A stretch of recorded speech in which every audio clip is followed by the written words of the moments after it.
नमस्कार दोस्तों। मेरा नाम है अंकित सिंह और आज आपके साथ मैं डिस्कस करने वाला हूँ क्लिनिकल अप्रोच इन मेडिसिन। तो दोस्तों, आपका जो मेडिसिन होता है उसके अंदर आपको यदि पता है कि कैसी चीज़ों को प्रोसीड करना है, कैसे कैसे आपको हिस्ट्री लेनी है, कैसे आपको जो बाकी पार्ट है, एग्जामिनेशन है, एक बार उसका आइडिया शुरू में लग जाता है तो हम बहुत आसान तरीके से आपका मेडिसिन के अंदर जो केस आता है, पेशेंट आता है, उसको हम अप्रोच कर सकते हैं। और साथ साथ उसके लिए आप रियल लाइफ के अंदर तो आपका इसका यूज़ होता ही है, साथ साथ आपका जो फाइनल ईयर एमबीबीएस एग्ज़ाम होता है प्रैक्टिकल, उसके अंदर भी आपका बहुत इसका इंपॉर्टेंट रोल आता है। तो दोस्तों, आपका कोई मान लीजिए कोई केस आता है फाइनल ईयर एमबीबीएस के अंदर, तो मेनली मैं स्टूडेंट आपको डायग्नोसिस में क्या बोलेंगे कि सीवी का केस है, राइट हेमिपेरेसिस की कंडीशन है मेजॉरिटी, ठीक है। और वहाँ पर जैसे सुनता है तो वो बहुत आपको सोचेगा कि कुछ नहीं आता है, लेकिन एक चीज़ होती है कि आप उस डायग्नोसिस को या समरी को, केस को ऐसे बोलो कि right hemiparesis with right upper motor neuron facial palsy, ठीक है। आपका ये आपकी प्रेजेंटेशन है, आपको एक पूरा शुरू में डिस्क्राइब किया प्रेजेंटेशन को। उसके बाद आपका आप बताओ कहाँ पर है एनाटोमिकल पोजीशन। सबसे पहले आपके जो भी कोई केस आता है, कोई भी आपका प्रैक्टिकल के अंदर केस है, उसके अंदर सबसे पहले आपको प्रेजेंटेशन बताना पड़ता है फंक्शनल के अंदर। उसके बाद सेकंड आता है आपका वेयर, कहाँ पर आपका लीजन है, ठीक है। ऐसे ही आपका, ये तो मैंने स्ट्रोक का एग्जाम्पल लिया है, आप ऐसे बहुत सारी चीज़ों से रिलेट कर सकते हो अपने आप ही। तो वेयर का मतलब है कि आप फॉर एग्जांपल इस केस के अंदर हम बोले कि mostly due to lesion in the internal capsule, ठीक है। ये हमने लोकेशन बताई उस केस के अंदर। सबसे पहले था कि आपका हेमीपेरेसिस है, उसके बाद हम बता रहे हैं कि आपके लोकेशन कहाँ पर हो सकता है, इंटरनल कैप्सूल के अंदर। सेकंड आता है दोस्तों वट, ये है क्या, इसका इटियोलॉजी क्या हो सकता है दोस्त। इटियोलॉजी आपका जैसे थ्रोम्बोटिक हो सकता है, हेमोरेजिक हो सकता है। तो हमने बोला कि due to mostly due to thrombotic in nature. ये कैसे पता चलेगा, हिस्ट्री लेकर, ठीक है। हिस्ट्री लेंगे तब आपको एक अच्छा आइडिया लगता है कि, और वो हम आने वाले पार्ट के अंदर डिस्कस करेंगे कैसे हिस्ट्री लेनी है। सबसे पहले मैं आपको बता रहा हूँ कि कैसे आपको प्रोसीड करना है। तो ये बात हुई सबसे पहले प्रेजेंटेशन। उसके बाद वेयर, कहाँ पर लीजन हो सकती है। उसके बाद आता है व्हाट, कौन सा इटियोलॉजिकल एजेंट आपका इसका फैक्टर है। उसके बाद आता है दोस्तों ड्यू टू हाइपरटेंशन या डायबिटीज़, उनकी वजह से हो सकता है, आप मेंशन कर सकते हो। उसके बाद आता है दोस्तों सीवीआरटी के बारे में हम बोलेंगे कि कौन इसके रिगार्डिंग कोई कॉम्प्लिकेशन है या नहीं है। फॉर एग्जांपल, यदि इन केस के अंदर, इस केस के अंदर इंट्राक्रेनियल टेंशन बढ़ा हुआ है तो उसके साइन मिलेंगे आपको। तो आप उसको मेंशन करोगे ना कि साइन है, प्रेजेंट है या नहीं है, तो आपका उससे एक अच्छा आइडिया लगेगा कि आपका कॉम्प्लिकेशन अभी इसके अंदर, इस केस के अंदर है या नहीं है, ठीक है, इस केस के अंदर। उसके बाद आता है आपका लास्ट, कुछ एसोसिएशन आपको अलग से मिलेंगे, लेकिन वो एसोसिएशन ऐसा हो सकता है दोस्तों कि एसोसिएटेड तो हैं लेकिन इससे रिलेटेड नहीं हो। जैसे फॉर एग्जांपल आपका केस है हेमिपेरेसिस, हेमिपेरेसिस आपको स्ट्रोक है, स्ट्रोक के अंदर एनीमिया का इतना ज़्यादा डायरेक्ट कनेक्शन नहीं है, लेकिन अदर फाइंडिंग है। तो ये आपके 5-6 चीज़ें होती हैं जो आपको एक केस को अच्छी तरह प्रेजेंट करने में हेल्प करती हैं। तो इसको हम जैसे क्या बोलें, सबसे पहले फंक्शनल डायग्नोसिस, प्रेजेंटेशन आपका क्या था इस केस के अंदर, राइट हेमिपेरेसिस। आपको डायरेक्ट नहीं बोलना है, आपको अच्छी तरह मेंशन करना है। एनाटॉमिकल आपका मतलब कहाँ पर लीजन हो सकती है, वेयर। ऐसे जितने भी केस, आप रिफ्यूजन हुआ, जितने भी केस आते हैं, एमएस एमआर फाइनल ईयर के अंदर, सब के अंदर आपको ऐसे प्रोसीड करोगे तो आपको एक, आपका जो नंबर पास होने का चांस है, अच्छे नंबर पाने का चांस है, वो ज़्यादा बढ़ जाएगा। उसके बाद आता है इटियोलॉजिकल एजेंट। समरी के अंदर आप ये भी मेंशन करो कि ये मोस्टली किसकी वजह से हो सकता है। सबसे पहले प्रेजेंटेशन, फिर वेयर, फिर व्हाट। उसके बाद आप उसके रिलेटेड जो पैथोफिजियोलॉजी होती है उसके अंदर आप पता कर सकते हो कि कॉम्प्लिकेशन कोई है या नहीं है इसकी वजह से, वो भी आपको मेंशन करनी है। फॉर एग्जांपल यहाँ पर there is no sign of raised ICT, क्योंकि आपका यदि हेमोरेजिक या आपका थ्रोम्बोटिक हेमिपेरेसिस है तो वहाँ पर चांस होते हैं कि इंट्राक्रैनियल टेंशन बढ़ जाए, लेकिन यहाँ पर ऐसा नहीं है दोस्त। तो ये आपका एक रीज़न, एक आपको ये मेंशन करना है। उसके बाद आपका associated with and related disease, ठीक है। तो ये मेनली आपके कितने हैं, 1 2 3 4 5, इन 5 चीज़ों का आपको कोई केस को प्रेजेंट करने में आपको ध्यान रखनी है, ठीक है। फंक्शनल, एनाटोमिकल, इटियोलॉजिकल, कॉम्प्लिकेशन और अनरिलेटेड एसोसिएशन, ठीक है। उसके बाद ये सबसे पहले है आपको केस प्रेजेंट करने की। उसके बाद आपका पेशेंट के अंदर हम सबसे पहले क्या क्या देखेंगे दोस्तों, पहले ये मैं आपको एक और भी बता देता हूँ, फिर वन बाय वन मैं आपको डिस्कस करूँगा कौन से केस को कैसे प्रोसीड करना है। For example approach to breathlessness है, उसको कैसे आपको प्रोसीड करना है। अप्रोच टू आपका जो न्यूरो डेफिसिट है उसको कैसे अप्रोच करना है। तो इन चीज़ों को हम वन बाय वन डिस्कस करेंगे, लेकिन सबसे पहले हम देख लेते हैं हमें कैसे प्रोसीड करना होता है। सबसे पहले पेशेंट आता है, तो पेशेंट आते ही आपको सबसे पहले हिस्ट्री लेनी होती है दोस्तों। हिस्ट्री ले लिया आपने पेशेंट की। हिस्ट्री लेने के बाद आपको क्लिनिकल एग्जामिनेशन करने होते हैं। हिस्ट्री के अंदर आपकी मेनली ये चीज़ आती हैं जो मैंने अभी बताई ऊपर, कि हिस्ट्री के अंदर आपको कैसे कैसे चीज़ों को पूछना है, क्या क्या आपको मतलब आपका गोल क्या है, आपको क्या जानना है, वो आपका इसके अंदर आएगा। क्लिनिकल एग्जामिनेशन आपके बहुत सारे होते हैं। उसके बाद आता है मैनेजमेंट। मैनेजमेंट के अंदर आपका इन्वेस्टिगेशन आएगा और ट्रीटमेंट आएगा, ठीक है। ये दोनों आपके इन मैनेजमेंट के अंदर आते हैं। तो वन बाय वन हम पहले हिस्ट्री का पार्ट देखेंगे। जो क्लिनिकल एग्जामिनेशन है दोस्तों, वो ऑलरेडी डिस्कस्ड डिस्कस्ड कर चुके हैं। आप कहाँ से देख उसको देख सकते हो, क्लिनिकल एग्जामिनेशन देख सकते हो आप। मैंने मेडिसिन और surgery examination, clinical medicine surgery examination की मैंने एक प्ले लिस्ट बना रखी है ऑलरेडी मैं डिस्कस कर चुका हूँ। लेकिन हिस्ट्री बची हुई थी दोस्त, हिस्ट्री कैसे लेते हैं, तो हिस्ट्री हम वन बाय वन डिस्कस करने वाले हैं, ठीक है। तो ये बात हुई हमारे, सबसे पहले बात आती है क्लिनिकल मेडिकल एग्जामिनेशन कैसे कैसे हमको प्रोसीड करना है, ठीक है। ये मेन चीज़ें आपको करनी है। उसके बाद दोस्तों आता है अप्रोच। अप्रोच के अंदर दोस्तों आपका किन किन चीज़ों को हम पढ़ने वाले हैं वन बाय वन मैं आपको बता देता हूँ। नंबर वन हम पढ़ेंगे फोकल न्यूरो डेफिसिट। सेकंड हम पढ़ेंगे चेस्ट पेन, ठीक है। तीसरा हम पढ़ेंगे approach to clinical approach to breathlessness, chest pain, focal neuro deficit. चौथा हम पढ़ेंगे अप्रोच टू कफ। उसके बाद हम पढ़ेंगे पढ़ेंगे अप्रोच टू अर्थराइटिस, और लास्ट पढ़ेंगे अप्रोच टू डायरिया, ठीक है। तो ये मेन चीज़ थी आपका, हम करने वाले हैं। और समरी आपका क्या होनी चाहिए, कंसाइज होनी चाहिए लेकिन कॉम्प्रिहेंसिव होनी चाहिए।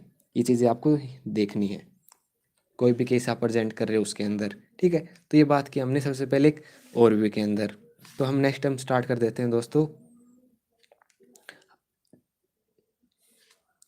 मैरियम कह रहे हैं teach me how to take surgery history, ठीक है। वो हम नेक्स्ट किसी वीडियो के अंदर डिस्कस करेंगे, लेकिन आज हम पहले डिस्कस कर रहे हैं आपका मेडिसिन के अंदर कैसे सर्जरी कैसी हिस्ट्री लेना है। तो दोस्तों इस पार्ट के अंदर हम डिस्कस करने वाले हैं अप्रोच टू ब्रेथलेसनेस, ठीक है। जो अभी लास्ट पार्ट था उसके अंदर हमने देखा था कि जो आपका हिस्ट्री का एक स्कीम कैसे होता है, मेथड कैसे होता है, कैसे आपका उसको हिस्ट्री को प्रोसीड करना है, ठीक है। तो इस केस के अंदर जो पहला केस है वो आपका ब्रेथलेसनेस, इसको आप कैसे अप्रोच करना है। जो क्लिनिकल अप्रोच होती है वो क्या होती है कि आपका ब्रेथलेसनेस आपका मोस्ट कॉमन सिम्टम होता है इन द इमरजेंसी रूम, ठीक है। ये तो एक कॉमन फाइंडिंग कॉमन बात है, ठीक है, फैक्ट है। Most important step in localisation, आपको कोई भी ब्रेथलेसनेस का केस आता है दोस्तों, सबसे मोस्ट इंपॉर्टेंट स्टेप क्या होगा इसके अंदर कि ये आपका कार्डियक केस है या रिस्पिरेटरी की वजह से है। आपको ये दो चीज़ें, कोई भी केस आता है ब्रेथलेसनेस का उसमें आपको पता करनी है, ठीक है। आपका मेन टारगेट यही होता है कि आप पता कर पाओ कि कार्डियक कोज है या आपका रिस्पिरेटरी कोज है, ठीक है। सेकंड चीज़ ये हुई। तीसरा आता है दोस्तों हम लोकलाइजेशन, हम लोकेट कर सकें कि कंडीशन आपकी कहाँ पर जो प्रॉब्लम हो रही है वो आपका कहाँ पर, कौन सी जगह पर है। तो वो आती है आपकी कौन सी जगह पर, we must review physiology and classical presentation, ठीक है। तो आपका जो लोकलाइजेशन है उसके लिए आपको फिजियोलॉजी क्लासिकल प्रेजेंटेशन जितनी भी हैं उसको रिव्यू करके आपको पता करनी है कि कौन सी लोकेशन हो सकती है। तो नंबर वन हम डीडी की बात करते हैं।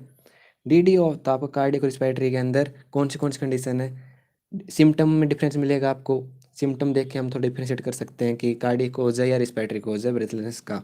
इसके अलावा रिस्क फैक्टर हैं, आपका रिस्क फैक्टर को हमको डिफरेंस देखना है। उसके बाद आपका एसोसिएटेड सिम्टम देखने हैं, डिफरेंट इन साइन, और आपका डायग्नोस्टिक टेस्ट। ये तीन चार चीज़ें होती हैं जो हमको डिफ्रेंशिएट करेंगी कि आपका कोड कार्डियक कोज होता है, कार्डियक कोज हो सकता है या रिस्पिरेटरी कोज हो सकता है, ठीक है।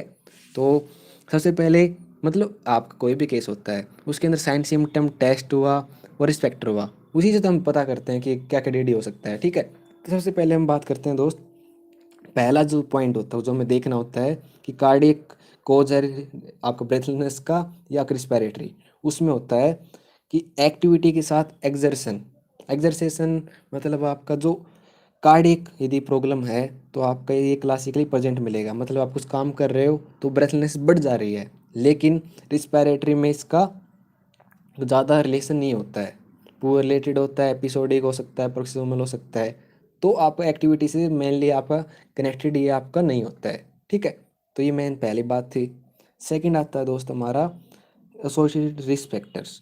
एसोसिएटेड रिस्क फैक्टर के अंदर दोस्तों नंबर 1 एल्डरली मेल और ओबेसिटी है, हाइपरटेंशन है, डायबिटीज़ है, आईएसडी है, स्मोकिंग है। ये जो कंडीशन है ना, ये आपको ज़्यादातर चांस होते हैं कार्डियक कोज से रिलेटेड होने के। लेकिन आपका जो स्मोकिंग हुआ, ऑटोइम्यून डिजीज़ हुआ, ये आपकी यदि हिस्ट्री है, रिस्क फैक्टर हैं, तो आपको ज़्यादा चांस होता है पेशेंट को कि रिस्पिरेटरी कोज है। ठीक है, यदि आपका इसके अंदर मिले तो आपको ध्यान जाना चाहिए रिस्पिरेटरी कोज के अंदर। यदि ये आपको रिस्क फैक्टर मिलते हैं पेशेंट के अंदर, ये कैरेक्टरिस्टिक मिलती हैं, तो आपको कार्डियक कोज पर आपको ध्यान जाना चाहिए। उसके अलावा अदर एसोसिएटेड सिम्टम कौन से हो सकते हैं दोस्त? अदर सिम्टम आपके एंजाइना, पैल्पिटेशन, एडिमा, ये आपको इंडिकेट करते हैं आपका कार्डिकोज की तरफ। ठीक है, और जो आपका कफ है, फीवर है, हिमोप्टिसिस है, वो आपका इंडिकेट करता है दोस्तों रिस्पिरेटरी कोज की तरफ। ये थोड़ा अब ठीक है। नेक्स्ट आता है दोस्तों हमारा टेम्पोरल कोर्स।